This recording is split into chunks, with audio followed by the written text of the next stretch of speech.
શ્રી ગણેશાય નમઃ. નળદંતુર્દુપર્ણ રાજા કર્કોટક સુદય વિઘ્નેશ્વરાય વરદાય સ્વરૂપિયા લંબોદરાય સકલાય જગદ્દીથાય નાગાનનાય શ્રુતિ યજ્ઞ વિભૂષિતાય ગૌરી સુતાય ગણનાથ નમો નમસ્તે વક્રતુંડ મહાકાય સૂર્યકોટસ્મા. દાદા, તમારી સામે સંતોષ કુમાર દેસાઈ અને એકતાબેન દેસાઈ બે ભાઈ બહેન આવ્યા હતા.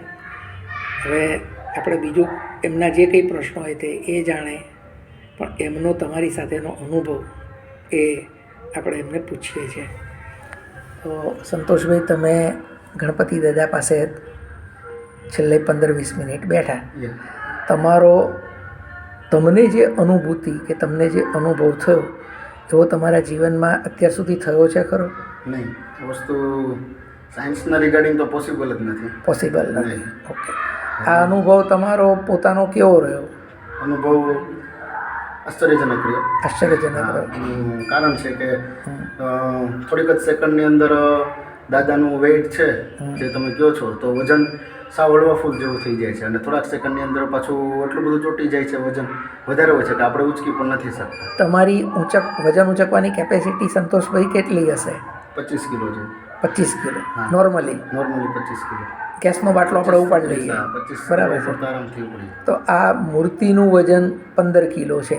હા, તો એ ઘટી જાય છે તો કેટલું લાગે છે તે વખતે? ઘટી જાય છે ત્યારે 10 કિલો જેવું જ લાગે. 10 કિલો લાગે છે. વધી જાય છે તો ઉચકાતું જ નથી. 25 કિલોથી ઉપર જાય છે. તમારી ભાષામાં 25 કિલોથી થોડા સેકન્ડમાં વિચારીએ કે દાદાનો આવો જવાબ હશે તો મૂર્તિનું વજન એકદમ વધી જશે. તમને એવું લાગે છે કે એક આટલી ગણતરીની સેકન્ડોમાં વજન બદલાય ખરું? ના, પોસિબલ જ નથી. માણસને એનું વજન વધારવું હોય તો એ મહિનો લાગે, ઘટાડવું હોય તો એ મહિનો લાગે. આ તો એક આપણી કાઠિયાવાડની ભાષામાં એક બેલું છે. બેલાનો જ આકાર છે, તમે જોઈ શકો છો. ટોળું આપણે કહીએ કે બેલું કહીએ, બરાબર છે. પણ આ સ્વયંભૂ ગણપતિ દાદા પ્રગટેલા છે અને તમારી જે અનુભૂતિ થઈ એ તમને કેવી લાગી કે ખરેખર ગણપતિ દાદા છે કે અહીંયા કોઈ ફ્રોડ ચીટિંગ હું કરું છું? ના, ગણપતિ દાદા સાક્ષાત હાજર છે એવું દેખાય છે.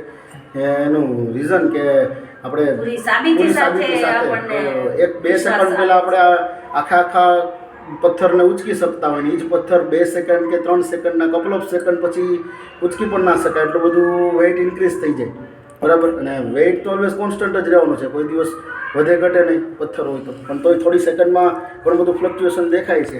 એટલે દાદા સાક્ષાત હાજર છે. તમે મને ગણપતિ દાદા મારા ખોળામાં મૂકી દો, પહેલાં સુવડાવી દેજો, તમે મૂકી દેજો. ઓકે. આખું બધું ચેક કરી લો, ગાદી બધું જ ચેક કરી લો. કશું નીચે કોઈ રિમોટ કંટ્રોલ કે કોઈક સિસ્ટમ ડેવલપ કરી હોય અને એને લીધે વજન વધતું ઘટતું હોય એવું નથી ને? એમ એ પણ સાઈડમાં લઈ લો. ગાદી પણ ટકોરો મારીને જોઈ લો જમીનમાં કે ભાઈ એવી કોઈ વસ્તુ નથી ને? નોર્મલ ગાદી જ છે. નોર્મલ ગાદી. બીજી પણ ગાદી છે? નોર્મલ ગાદી જ છે. એની ઉપર કોથળો, એની ઉપર આ લાલ દાદાનું આસન, એની ઉપર એમનું પેલું જૈનોનું આસન આવે છે તે કટાસણ કહેવાય, એની પાછળ દાદાનો ટેકો. કશું કોઈ રિમોટ કે કોઈ શોર્ટ સર્કિટ, સાદું સ્થાપન છે. ઓકે. દાદાને પાછા પ્રેમથી એમની જગ્યાએ બેસાડી દો.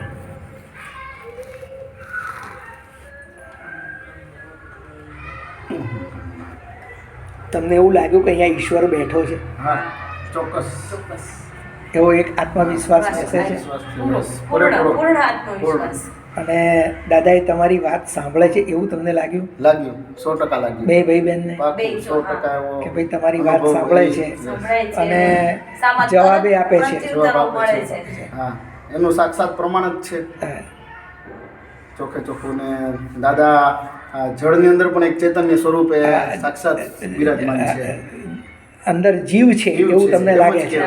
ચૈતન્ય સ્વરૂપે પથ્થરમાં જીવ છે એવું આપણે અનુભવી શકીએ. દાદા, તમારા આશીર્વાદ કાયમ દેસાઈ પરિવાર પર રહે, ત્રણેય ભાઈ બહેન ઉપર.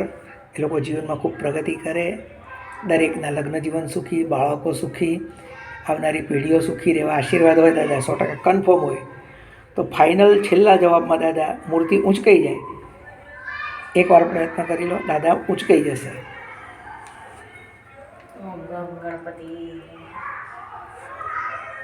અને હવે અત્યાર સુધીમાં જેટલા જવાબ તમે સંતોષભાઈને આપ્યા, સવારે મારા માધ્યમ દ્વારા એમના પપ્પાને, મમ્મીને અને તૃષાબેનને આપેલા, અત્યારે એકતાબેન પણ અહીં હાજર છે. તમે જેટલા જવાબ આપ્યા એ તમામ જવાબ સત્ય હોય અને 100% ભવિષ્યમાં એ જ રીતે થવાનું હોય તમારા આશીર્વાદથી, બધાના આશીર્વાદથી.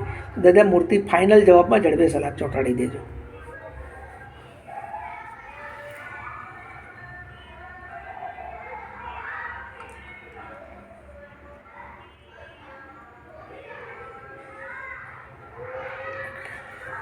ઓકે, દાદાના આશીર્વાદ કાયમ તમારા બધાની ઉપર રહે. સુખી રહો, સાજા સમારો. ઈશ્વર તમારી જલ્દીમાં જલ્દી નોકરી, છોકરી અને છોકરાની સમસ્યા દૂર કરે અને આનંદથી પાછા તમારા કપલ સાથે આવો એવી ભગવાનને પ્રાર્થના અને હૃદયથી આશીર્વાદ. જય શ્રી કૃષ્ણ. જય ગણપતિ બાપા.